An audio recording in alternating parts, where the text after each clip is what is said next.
Sarah from It's Oh So Gitoko, and I've been asked if it would be possible to do a demonstration using my WBT-2 electric scissors to cut out a pattern using a viscose fabric.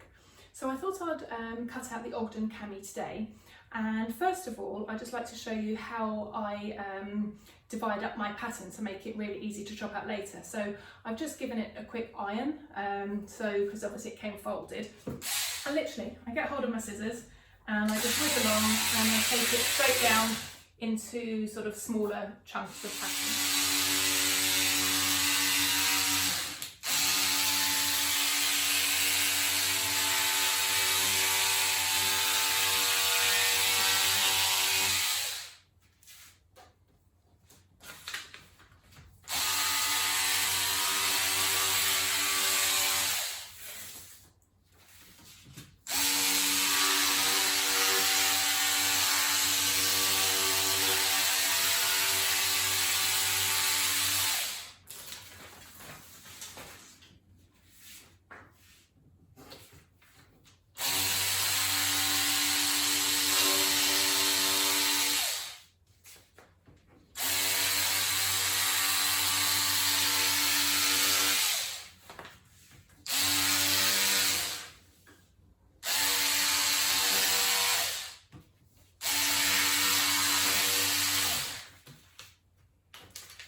There we go, so that's all of my basic pattern pieces cut out very broadly.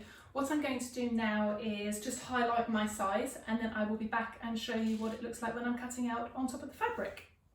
I wanted to show you one other aspect quite quickly. I have just, because the Ogden cami is cut out on the fold, I've just gone along here with my electric scissors on the paper and just want to show you how easy that is without needing a ruler or anything like that. It's so easy to sort of look over the top of the blade and follow the line down. So I'm just going to show you how easy that is here to be accurate.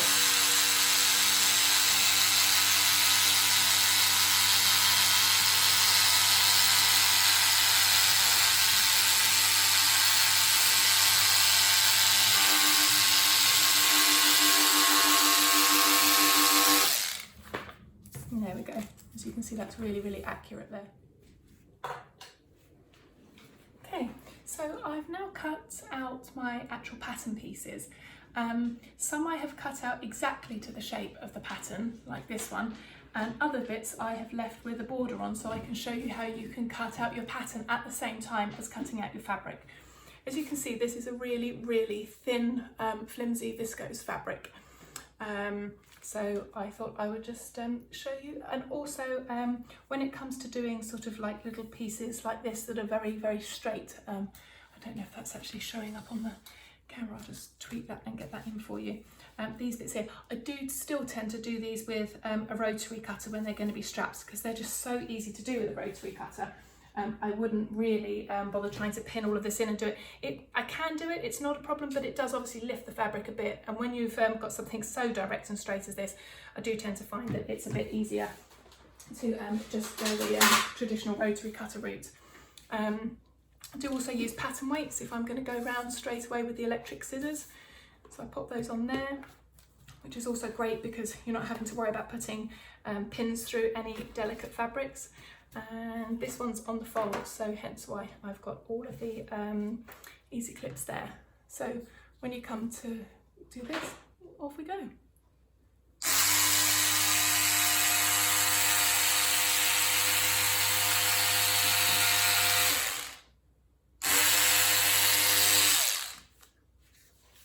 just have to slightly walk around this way. I hope I don't block the view.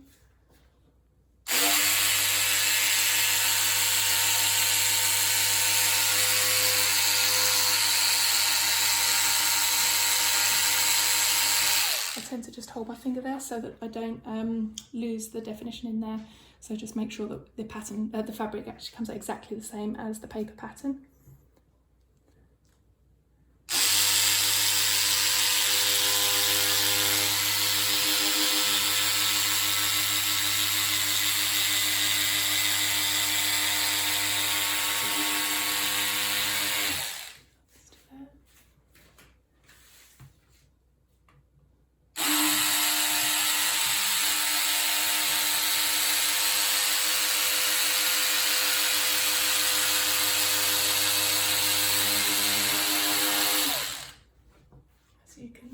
that's cut out the pattern piece absolutely beautifully. So I'm just going to move that over a little bit. I'll do all my notches later. I don't do my notches with the electric scissors, I just do my notches with the with a normal pair of shears.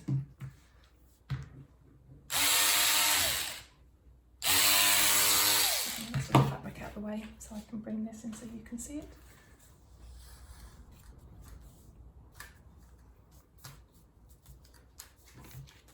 So coming along here, I would just sort of get rid of the fabric that I've already done.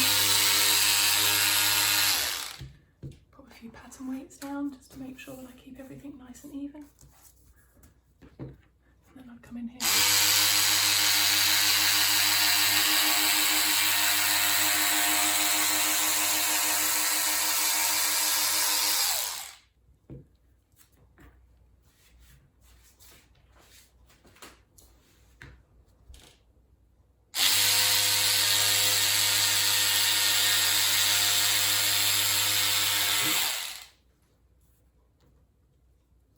Tiny little bit left there. That's a little fault if it's, if you come in on a corner, just sometimes you need to just use a little rotary just to tweak where you come in.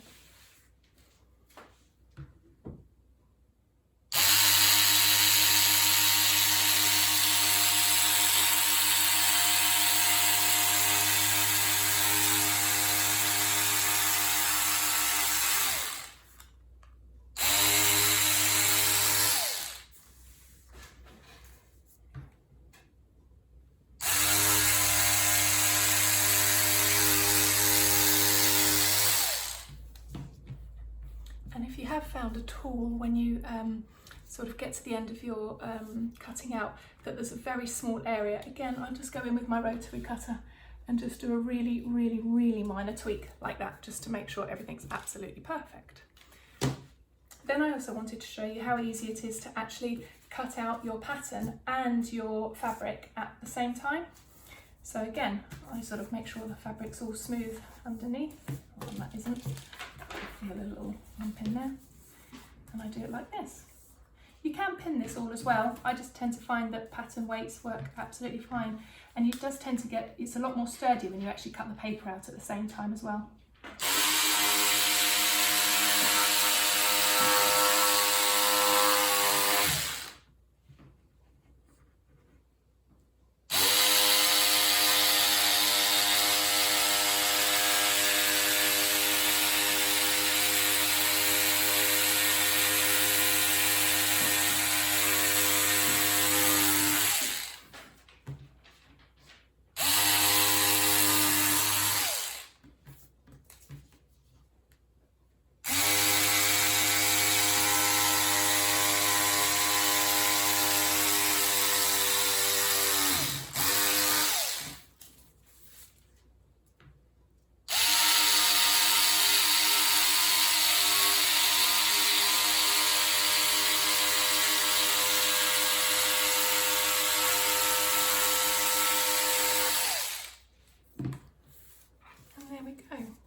That's all of that bit done there. I have still got one little part of the, I've got one more body bit of the ogden penny to cut out. I'll just put the video on pause and then I'll show you this. This is again, we'll be cutting out on paper and fabric at the same time.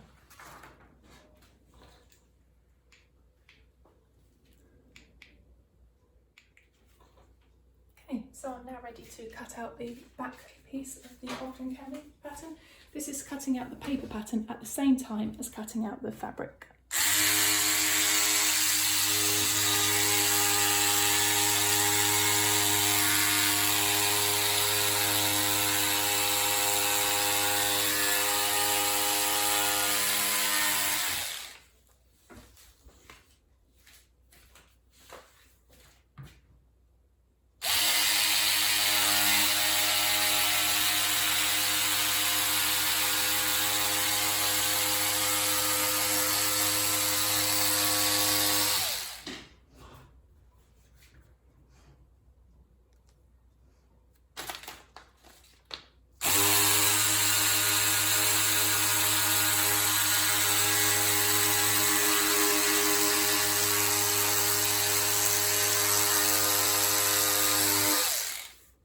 you can see, because the electric scissors, you don't actually have to be lifting the fabric and cutting like you would with hand shears. You can see how much easier it is to do all these steps all at once, because you're not really moving the fabric underneath at all. And you really don't need to pin it as well, because there's not that much movement at all.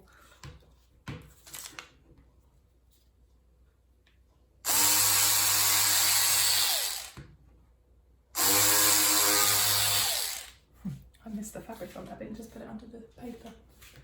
Just coming into the last corner. I hope I don't block the view here.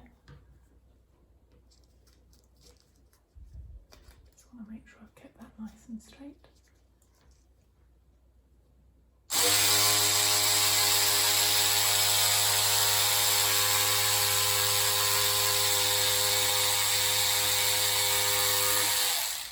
And there we go, that's the pattern cut.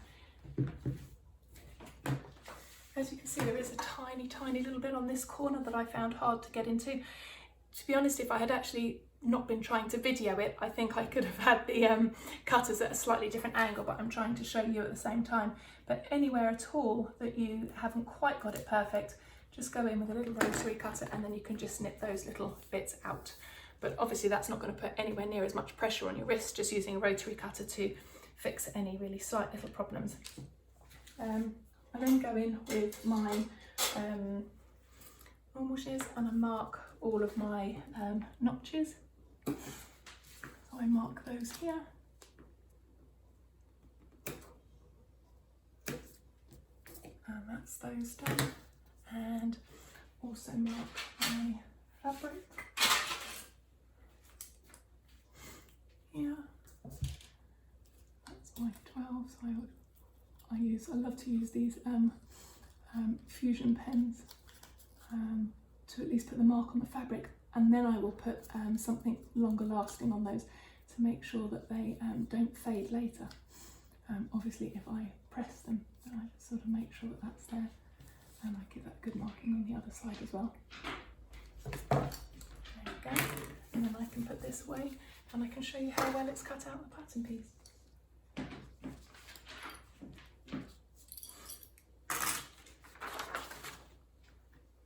There we go. And so you can see.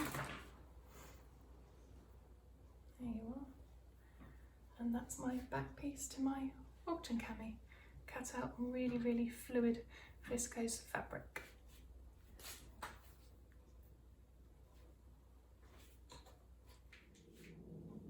So I really hope that gives you a good idea of how the WBT-2 electric scissors would work with cutting out viscose, either directly from a pattern that's already pre-cut or a paper pattern that you want to cut at the same time as the fabric.